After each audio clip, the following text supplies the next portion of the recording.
What happens if J.J. Abrams becomes head of Lucasfilm? Well, I mean, but that's like throwing out stuff like what happens, if Morgoth returns from the Eternal Night, right? I mean, that stuff is done, right? And so so that's not serious when it's listed. It's not serious. That's not serious. I mean, that's the kind of nonsense people say to just agitate people. It works because Star Wars fans are easily agitated, right?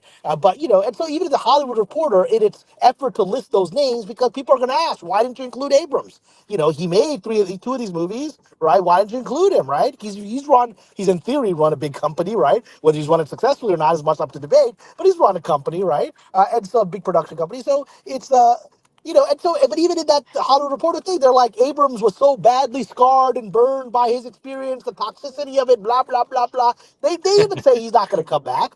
Nobody wants him back. He didn't even want to do the press junket for episode 9. He took off. He's like, see you all later, suckers. I made the movie. He's like, if you don't like the movie, you're right. I'll see you later. Bye-bye. This guy ran for the hills.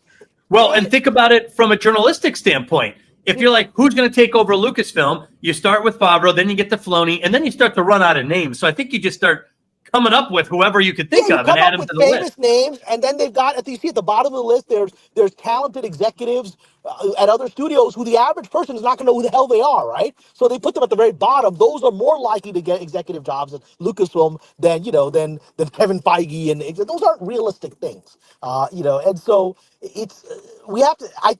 I think I was told, I mean, I haven't seen it because I'm driving, but as I was leaving my home, someone sent me a DM that the Hollywood Reporter had updated their Succession article to say that their sources are telling them that Dave Filoni has been selected as a successor. It's a done deal to be announced at the celebration. I don't know. I can't read that article because I'm driving. So if anyone wants to look into that, so we'll see if there's an update to that effect. I don't know if that's true. That was just a DM I got. So Kamran, and by the way, that would be fantastic.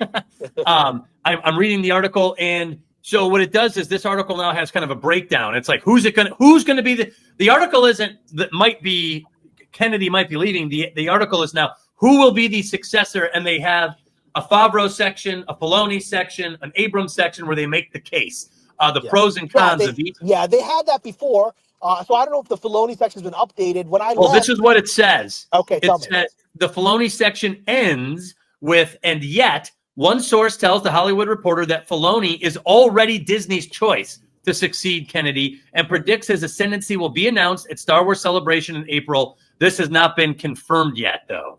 I mean, it's very plausible. I think that was one of the sections was it'll be a Favreau-Filoni team-up, and I think that's what it will be in reality. I mean, again, I don't know that Filoni, because they talk in the article about most of the job of a studio head is boring. It's not creative. It's like that's what they said. It's running spreadsheets, right? It's running spreadsheets, talking to merchandising people. So they're probably going to get somebody to serve those roles. I don't know what that person's title will be. I mean, if Filoni essentially takes over as like a chief creative officer or whatever that is, and then they may give the business aspects of it, because I don't get the impression that he's a money, he's not the money guy. He doesn't. He's more of a visionary. He's got plans.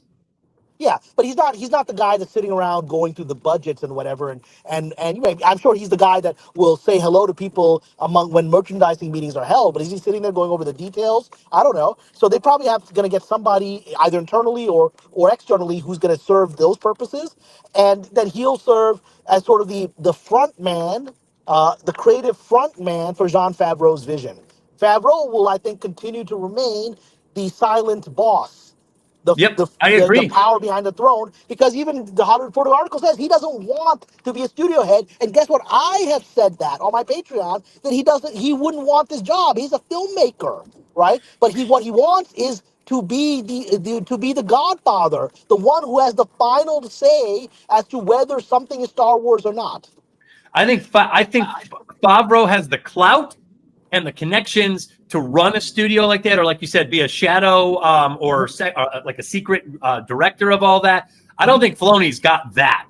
I think Filoni's more. He doesn't have that power, and he doesn't have the network. Favreau can talk to Bob Iger directly. I don't know that Dave Filoni can get Bob Iger on the phone. I know that Jon Favreau can get Bob Iger on the phone. Yeah, 100%. I know that he can get Steven Spielberg on the phone. I know that he can get anybody on the phone. He's Jon Favreau, a top director. he can get anybody. Dave Filoni probably has to go through people to get to people. Yeah. Oh, 100%. And he seems like the guy that you lock into a room and give him a project, and he will come up with something. Yeah, that's exactly what he is. That's right. And but that isn't the real boss. Right. And so Favreau would be the real boss. There'll probably be like the accounting boss, and there'll probably be him being the person, the spokesman, creative spokesman for Favreau, who takes. Favreau's humble. He'll let Filoni take the credit, right? Because it's better than letting people, better than being the official head of a studio and having to deal with those responsibilities. Are you pulling for anyone in particular to be heading Lucasfilm?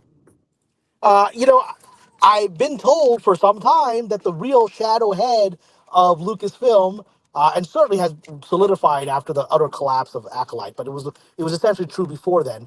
But it has been Jon Favreau, that he's been the shadow, premier behind it all, the shadow behind the throne, right? The power behind the throne. And I think, and it's interesting that in today's Hollywood Reporter article listing all the possible candidates, the number one person that's listed is Favreau. Favreau. That's the first person they list, right?